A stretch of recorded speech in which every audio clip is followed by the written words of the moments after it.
take a second, read this comment real quick, because I want to talk about how much I hate it.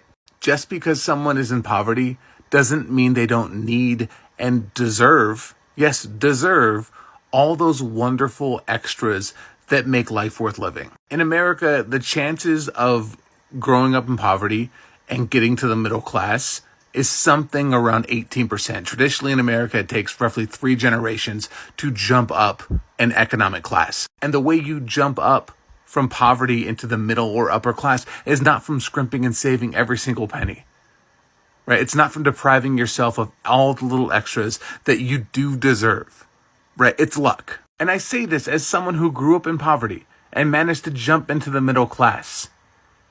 Right? There are people that are just as smart as me and work just as hard as I do that are still struggling paycheck to paycheck just to survive. The very talking point that poor people are only poor because they're spending money on these extravagant items is meant to comfort rich people, right? It's meant to make them feel better about the fact that there are people that are just as smart as they are, struggling to survive, struggling to put food on their table every day. And if you acknowledge that there are systemic barriers to wealth, then you have to acknowledge that maybe you aren't better than all these lowly poor people in the world. So don't give me the quotation mark deserve it. They do deserve it.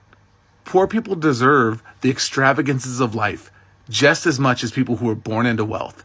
Just because they weren't lucky to be born in a different household does not mean they shouldn't get to experience some fun things every once in a while.